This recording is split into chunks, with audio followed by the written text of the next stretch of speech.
Top singer എന്ന reality ഷോയിലെ judge പാനലിലേക്ക് ഗായകൻ M G ശ്രീകുമാറിനെ തിരിച്ചെത്തിക്കണമെന്ന് ഇപ്പോൾ സോഷ്യൽ മീഡിയയിൽ ഒരു കൂട്ടം ആരാധകർ നിരന്തരമായി ആവശ്യപ്പെടുന്നുണ്ട്.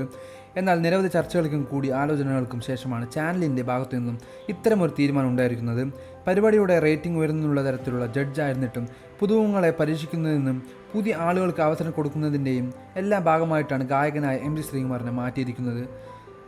എങ്കിലും സോഷ്യൽ മീഡിയയിലെ ചർച്ചകളെല്ലാം പോകുന്നത് മറ്റൊരു തരത്തിലാണെന്ന് എം ജി ശ്രീകുമാർ ഷോയിൽ എത്തുന്ന കുട്ടികളോട് വളരെ വ്യത്യസ്തമായ തരത്തിലാണ് പെരുമാറിയതെന്നും എല്ലാവരെയും ഒരുപോലെ കാണാൻ പാർഷ്വാലിറ്റി കാണിച്ചതാണ് വിനയായത് എന്നൊക്കെയാണ് ഇപ്പോൾ പരക്കുന്നത്.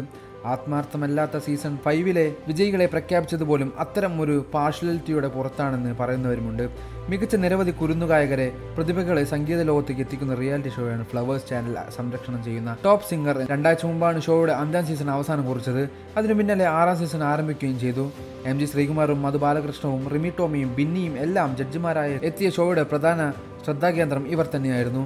എന്നാൽ ഷോയുടെ 5ാം സീസണിന് അവസാനം കുറിച്ച സമയത്ത് ഷോയുടെ ജഡ്ജി പാനലിൽ നിന്നും ഗായകനായ എം ജി ശ്രീകുമാറിനെ ഒഴിവാക്കുകയായിരുന്നു. ചാനൽ അധികൃതർ ഇത് പ്രേക്ഷകരെ ഞെട്ടിച്ചു എന്ന് മാത്രമല്ല, ആയിരക്കണക്കിന് പേരാണ് ഗായകനായ ശ്രീകുമാറിനെ തിരികെ കൊണ്ടുവരണമെന്ന് ചാനലിനോട് അഭ്യർത്ഥിക്കുകയും ചെയ്യുന്നത്. തുടർന്ന് ഇത് തിരക്കിലെത്തിയ മാധ്യമങ്ങളോട് ഹൃദയം വീങ്ങുന്ന വേദനയിലാണ് എം ജി ശ്രീകുമാർ പ്രതികരിച്ചത്. എം ജി സാർ, ഒരുപാട് കമൻറ്റുകൾ വരുന്നുണ്ട്. ടോപ്പ് സിംഗറിലേക്ക് തിരിച്ചു വരാൻ എന്ന് മാധ്യമ പ്രവർത്തകർ ചോദിച്ചപ്പോൾ ചിരിച്ചുകൊണ്ടാണ് അദ്ദേഹം മറുപടി നൽകുന്നത്. ഇല്ല, ഇനി ഞാനില്ല ടോപ്പ് സിംഗറിലേക്ക്. പ്രേക്ഷകർ ഒരുപാട് പേർ എന്നെ വിളിച്ചു വരണമെന്ന് ആവശ്യപ്പെടുന്നുമുണ്ട്. പക്ഷെ ചാനലിൽ നിന്ന് എന്നെ ഒഴിവാക്കിയതല്ലേ, പിന്നെ ഞാൻ പോകുന്നത് ശരിയാണോ? അവർ വിളിക്കട്ടെ, അവർ വിളിച്ചാൽ ഉറപ്പായി ഞാൻ പോകാമെന്നാണ് വേദനയോടുകൂടെ പ്രേക്ഷകരോടും അദ്ദേഹം പറഞ്ഞിരിക്കുന്നത്. ഇപ്പോൾ എം ജയചന്ദ്രനും ബാലകൃഷ്ണനും ഗായിക ആരാധ്യ ദയാലുമാണ് ജഡ്ജി പാനലിൽ ഇരിക്കുന്നത്. എങ്കിൽ എം ജി സാറിനെ തിരിച്ചു കൊണ്ടുവരൂ എന്നാണ് പലരും വീഡിയോകളിൽ താഴെ അഭ്യർത്ഥിക്കുന്നത്. ടോപ്പ് സിംഗർ 5 പിന്നാലെ എപ്പിസോഡിലാണ് ഗായകൻ എം ജി ശ്രീകുമാറിന്റെ പ്രേക്ഷകർ അവസാനമായി കണ്ടത്. അന്ന് വിജയായ മുംബൈ സ്വദേശി ശിവശങ്കർ കൃഷ്ണയ്ക്ക് വിന്നർ ബാൻഡ് അണിയിച്ചതെല്ലാം എം ജി ശ്രീകുമാർ ആയിരുന്നു. തൃശൂർ സ്വദേശി സേബാമുൻ 2ാം സ്ഥാനവും കോഴിക്കോട് സ്വദേശി ആർജിതയും കൊല്ലം സ്വദേശി ദേവതീർത്ഥിയും ഒക്കെയാണ് തൊട്ടുപിന്നിലുള്ള സ്ഥാനങ്ങളിലേക്ക് എത്തിയത്.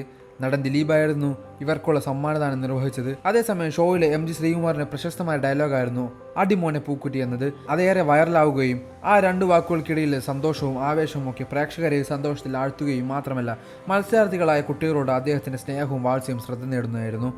കൂടുതൽ വാർത്തകളും വിശേഷങ്ങളും അറിയാൻ ഈ വീഡിയോ ലൈക്ക് ചെയ്ത് ചാനൽ സബ്സ്ക്രൈബ് ചെയ്ത് സപ്പോർട്ട് ചെയ്യുക.